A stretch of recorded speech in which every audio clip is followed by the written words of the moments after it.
नमस्कार दोस्तों, आज के इस वीडियो में आप सबका स्वागत है। तो हम शुरुआत करते हैं।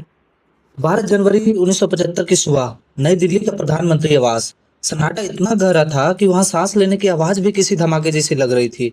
आज हम इस ऐतिहासिक चर्चा में उसी दिन के पन्ने पलटने वाले हैं। एक ऐसा दिन जब देश की सबसे ताकतवर नेता की कुर्सी अदालत के एक फैसले पर लटकी थी। तो चलिए बिना किसी देरी के सीधे उस दौर में चलते हैं और डिकोड करते हैं कि आखिर उस सुबह ऐसा क्या हुआ था जिसने पूरे भारतीय लोकतंत्र की दिशा ही बदल कर रख दी। कमरे में रखे दो टेलीप्रिंटर मशीन किसी खूंखार जानवर की तरह बीच बीच में खड़खड़ा उठते थे।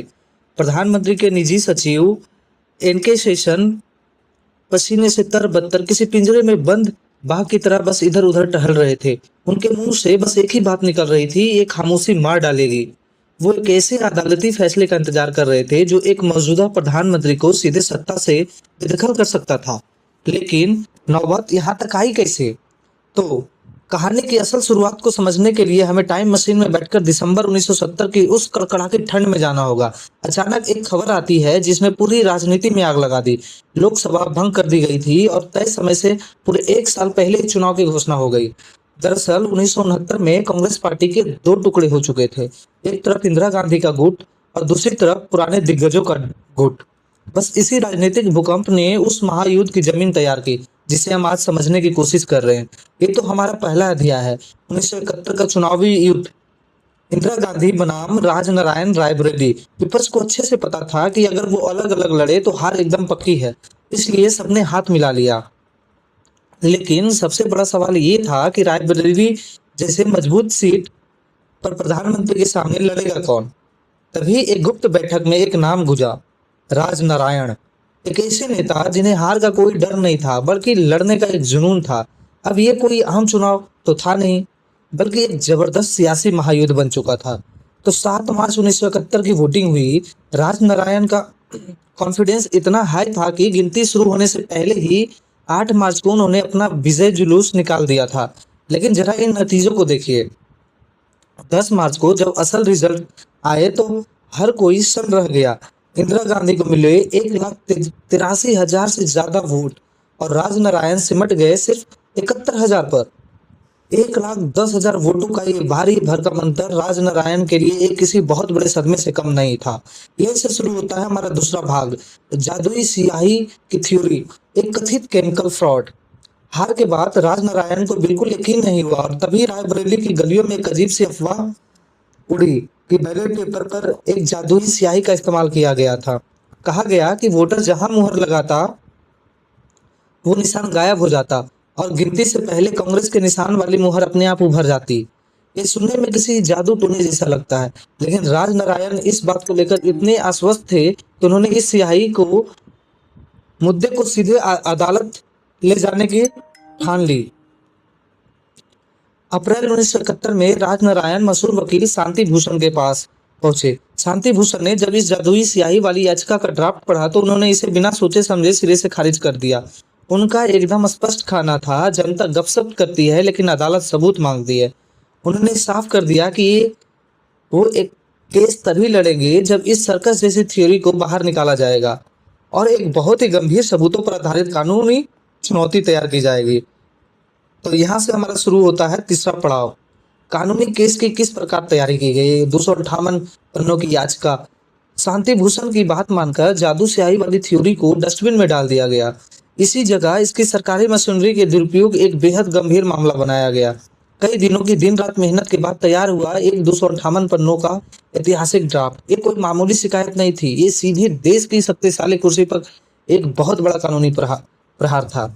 इस ड्राफ्ट में 8 प्रमुख आरोप लगाए गए थे, जैसे सरकारी अधिकारी यशपाल कपूर का चुनाव एजेंट बनना, रिश्वत देना, वायुसेना के विमानों का चुनावी उड़ानों में इस्तेमाल करना, मतदाताओं को लालच देना और चुनावी खर्च की सीमा पार करना वगैरह वगैरह।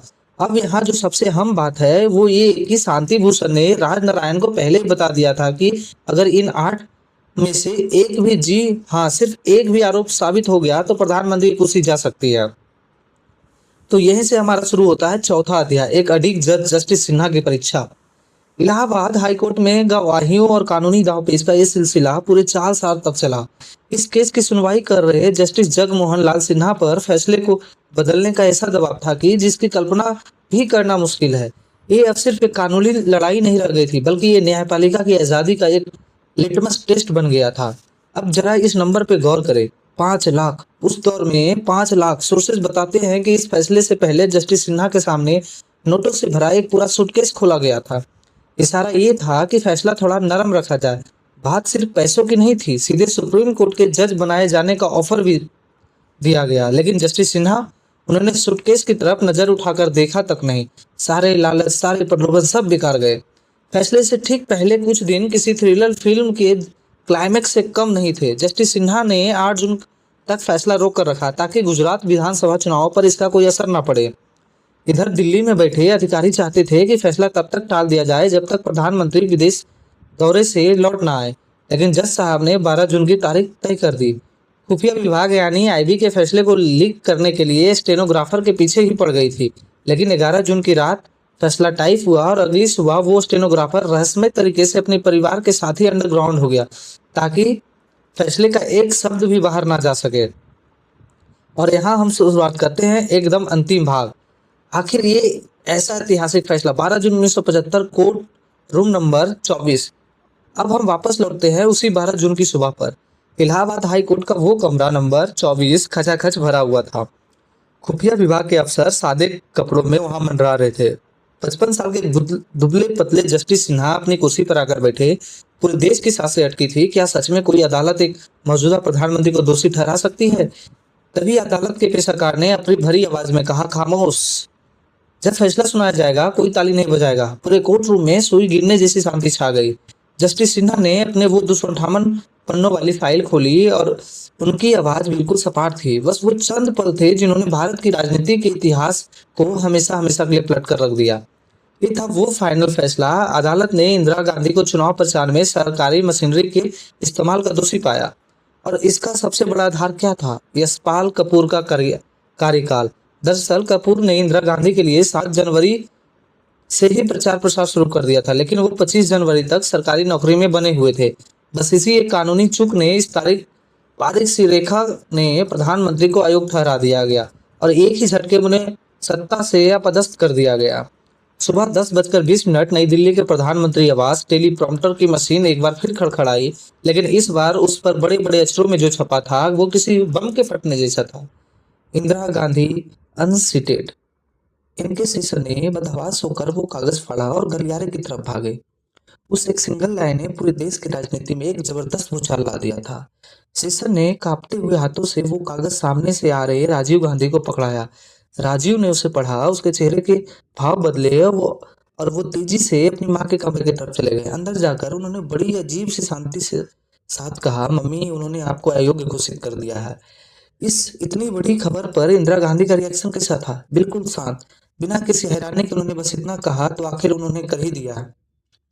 इस पूरी अदालती का जो असली अंजाम था वो हमें 1977 के चुनावों में देखने को मिला। पूरी तस्वीर ही बदल चुकी थी। फैसले के बाद देश में इमरजेंसी लगी और जब 1977 में दोबारा वोट पड़े तो रायबरेली में, जहां 1971 में राजनारायण इतनी बुरी तरह से हारे थे, वहीं 1977 में उन्होंने 52% वोटों के साथ खुद को इंदिरा गांधी को हरा दिया।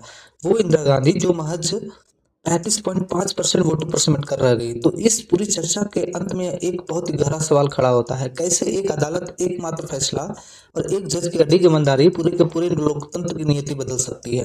ये पूरी घटना हमें एक बात बहुत साफ साफ याद दिलाती है कि न्यायपालिका की आजादी और सबूतों की ताकत किसी भी पद, किसी भी कुर्सी से बहुत ऊपर होती है। जय हिंद।